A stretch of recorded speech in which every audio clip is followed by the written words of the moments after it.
Как-то раз ехал я на дачу к друзьям. Обычная рабочая пятница, и к вечеру, предвкушая вкус шашлыка и пива, я уже мчался на машине по трассе из города в сторону дачи. Она была недалеко, всего в 30 километрах от города, и дорогу я знал наизусть, что смог бы и с закрытыми глазами туда попасть. Ничего сложного, почти все время по прямой, и только в конце пути нужно свернуть в сторону поселка Графское, а там уже рукой подать. В этот день был дождь с грозой, и видимость дороги была плохая, поэтому я ехал медленнее, чем обычно, уж попасть в аварию в мои планы сегодня совсем не входило. На половине дороги я встрял в пробку. Откуда она могла возникнуть на трассе? Спустя 2 часа черепашьего движения я увидел причину пробки – ремонт дороги. Ну, как всегда. Как еду я, так всегда приключения, ремонты дорог, аварии. Ну что ж, придется ехать в обход. И как удачно. Прямо перед заграждениями, что установили рабочие, есть съезд на проселочную дорогу и знак, указывающий, что в той стороне находится объезд через деревню. Знак был настолько старым, что название деревни уже и не прочитать. Ну что ж, может и не все так плохо, но задержусь я еще на какое-то время, объезжая ремонтные работы, и полечу на всех парусах к друзьям. Съезжая с дороги, я обратил внимание, что объезжать решился только я. Все остальные машины тут же разворачивались и ехали в сторону по направлению к городу. Странно как-то. Может, они знают более короткий путь? Ну да ладно, я уже съехал на грунтовую дорогу, и разворачиваться было уже неохота. Фонарей, конечно же, на этой дороге не было. Да и дорога была какой-то старой, и было видно, что по ней очень редко проезжали машины. Но рассмотреть это было трудно, так как от дождя дорогу очень сильно размыло. Не застрять бы тут в этой трясине из земли и глины. Ехать было трудно, особенно на моей, далеко не новой легковушке. И вот вдалеке показались крыши домов. Время было уже за полночь, а дождь только усиливался, превращаясь в мелкий град. Супер! Этого только мне не хватало. Продолжать дорогу в такую погоду было почти невозможно, и я решил позвонить друзьям, сказать, что приеду только к утру, а сам постараюсь переночевать в этой деревне, надеясь, что меня кто-нибудь приютит. Я взял телефон в руку. Но разумеется, нет сигнала. 21 век на дворе, а стоит за городом свернуть от основной дороги на пару километров, и все, попадаешь в средние века. Ладно, надеюсь, в пьяном угаре мои товарищи не станут искать меня среди ночи, а просто уснут, а утром я к ним уже подкачу. Я подъехал к первым домам. Судя по всему, эта деревня состояла буквально из одной дороги, по которой то слева, то справа стояли домики. Кстати, о домиках. Выглядели они явно не особо жилыми. Что там было с другими домами, я не видел, но первые 2 меня повергли в небольшой шок. Сказать, что они были старыми, мало. Они были ветхими, трухлявыми, заросшие непроходимыми зарослями каких-то кустов. Ни в одном из окон не было света. Меня это не удивило, все-таки время позднее, и люди спят уже. Хотя, есть ли тут вообще люди? Вдруг сверкнула молния, и я мельком увидел на дороге силуэт. Он был высокий, и я бы даже сказал, долговязый. Руки показались длиннее, чем у обычного человека, и это нечто было одето в какие-то лохмотья. В момент просветления на улице после молнии оно побежало в сторону ближайшего ко мне дома. Все это произошло буквально за мгновение. Я подумал, может, из-за плохой видимости и усталости мне привиделось, что это какое-то чудовище. Это, конечно же, был человек, который спасался от града и бежал к себе домой. Объяснил я себе. Отлично, значит, в этом забытом богом месте есть люди, и я смогу с ними договориться о ночлеге. Выходить из машины крайне не хотелось. Дождь был таким сильным, что даже если находиться 30 секунд на улице, промокнешь до нитки. Но деваться некуда, ночевать в машине вообще не вариант. Я подъехал максимально близко к дому, куда побежал тот человек. Взял с собой барсетку, деньги, вдруг хозяева попросят плату за ночевку, и, собравшись силами, выскочил из машины. Побежал я в сторону входной двери дома под крыльцо. Промок. Стало мгновенно холодно и промозгло. Да уж, погодка в начале октября просто нечто. Как там поется? У погоды нет плохой погоды? Есть. Еще как есть. Крыльцо, под которым я оказался, протекало, но в любом случае это лучше, чем стоять под проливным дождем. Я постучал в дверь. «Хозяева, есть кто дома?» Молчание. Стучусь еще. Ничего не происходит. Попытался открыть. Ни в какую. Что же делать? Бежать к другому дому значит промокнуть окончательно и весьма вероятно заболеть. Нет, мне такого не нужно. Может, надо обойти дом, и там будет другая дверь? Надо разведать. С этим планом я двинулся по стенке дома за угол, мимолетно глянув в окно. На секунду мне показалось, что я увидел там какое-то движение. Кое-как через заросли непроходимых кустов я добрался к задней части дома. Дверь действительно тут была, она выходила на огород. Хотя я не уверен, что эти стоящие кресты были огородом. Так, стоп, кресты? Откуда здесь кресты? Задний двор этого дома больше напоминал старое кладбище, а не огород. Что-то тут не так. Подумать об увиденном я не успел, так как сзади меня с диким скрипом открылась дверь. Недолго думая, я нырнул внутрь. Дверь закрылась. Сквозняк, наверное. В доме пахло затхлостью, сыростью и как будто гарью. Ну, по крайней мере, теперь дождь мне не помеха. Я взял в руки телефон и включил на нем фонарик. Мельком заметил, что на телефоне осталось 15% заряда. Я начал водить фонариком по помещению. Стол, стул, кружка, тарелки. Ага, я на кухне. Тут я вспомнил, что как бы я ворвался в дом без приглашения, и надо бы хоть дать знать хозяевам, что я тут.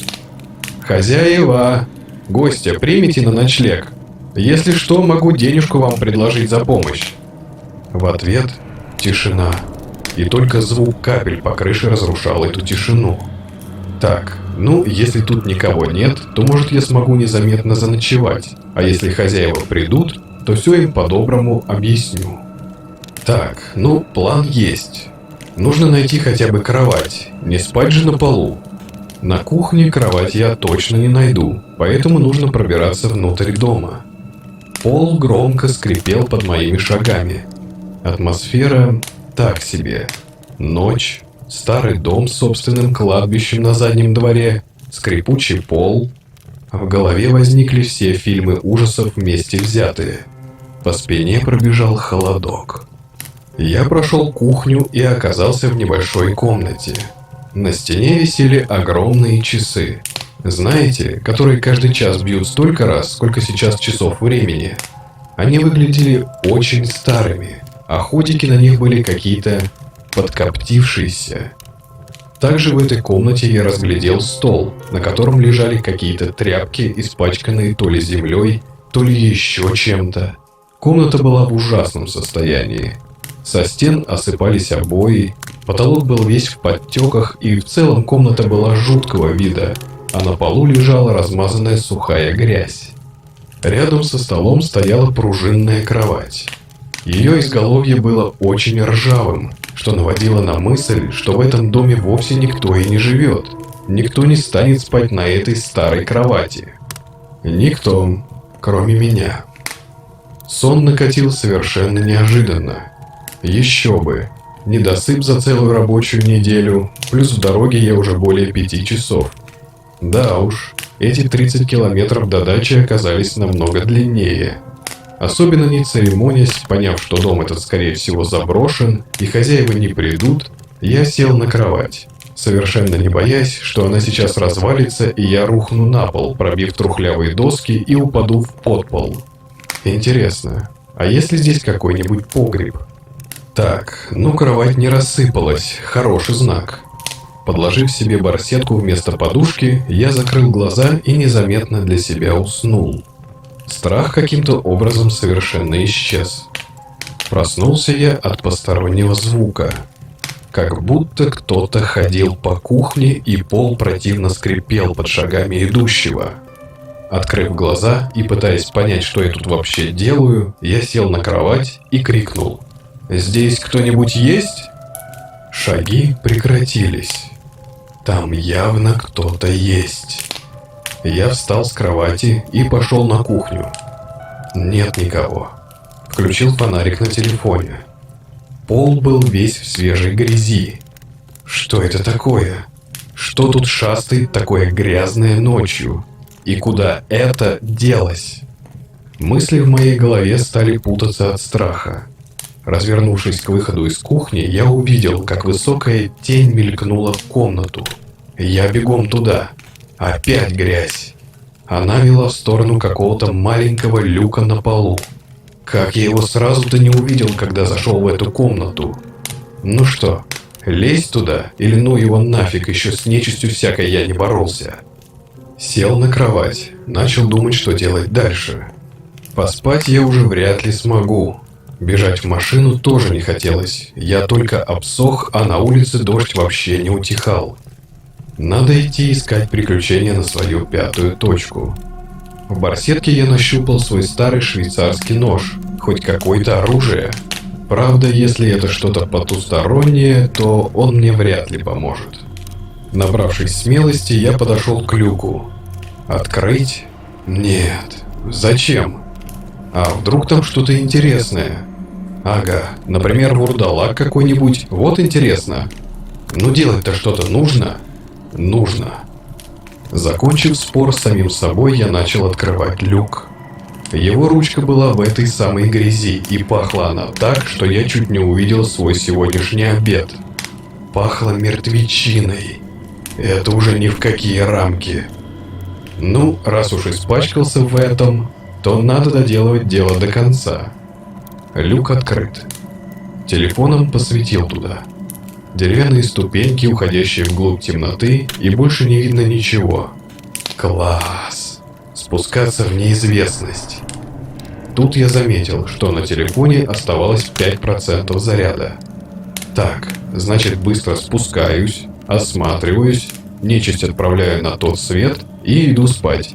Звучит как план.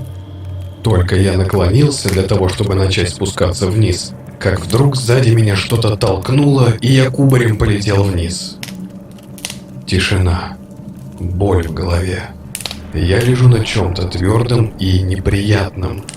Пощупав пальцами, я понял, что это что-то пористое и твердое. Кость. Это кость. Мгновенно подскочив и осветив вокруг себя все фонарем, я обнаружил, что весь пол подвала усыпан костями и человеческими черепами. Я просто онемел от страха. Куда я попал? Кто меня толкнул? Как отсюда выбраться? Пока мои мысли вяло переваривались после удара у меня в голове, в углу что-то заворочилось. Там что-то сидело и кушало, судя по чавкающим звукам.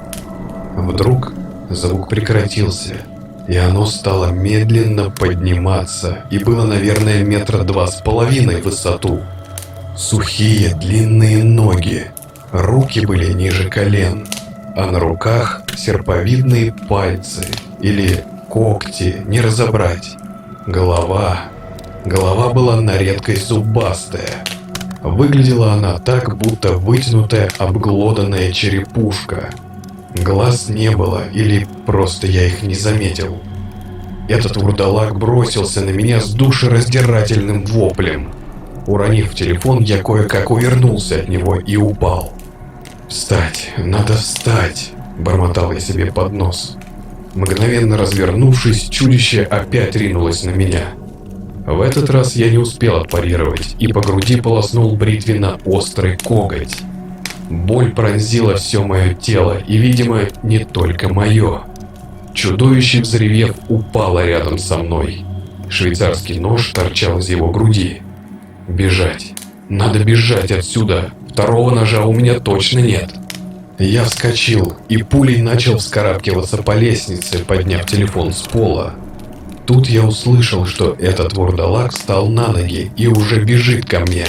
Изо всех сил, что остались, Я лез по очень крутым ступенькам, совершенно не думая, что под ногами и руками у меня земля с гнилой мертвечиной. Вдруг за ногу меня потащили вниз. Как же хорошо, что у меня ботинки не на шнурках, а на молнии. Быстро ее расстегнув одним движением, ботинок остался у этой сволочи, и оно упало вниз. Открываю люк. На улице уже светает.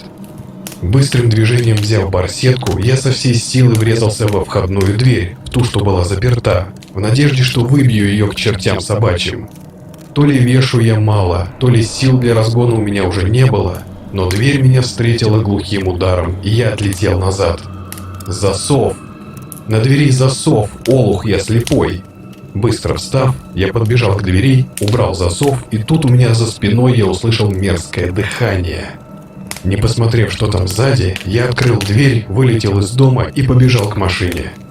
Дождь уже закончился, и по земле стелился туман. Сев в машину, я мгновенно сдернул ручник и поехал. Глянул в зеркало заднего вида, а там виднеется только старое кладбище, а домов нет. А на улице стоят штук 5 этих страшных существ и смотрят мне вслед. До дачи я все-таки добрался. Друзья, увидев меня с утра, чуть дар речи не потеряли. Грязный, на всю грудь окровавленный порез, без ботинка, весь взъерошенный. Я все рассказал. Друг с недоумением глянул на меня и сказал: «Нет там никакой деревни. Там только древнее кладбище, а появилось оно после... Хотя подожди, там была деревня, но она сгорела больше 100 лет назад. Все, кто там жил, погибли, и похоронили там всех жителей на месте сгоревшей деревни. Да уж, пожалуй, домой поедем по другой дороге».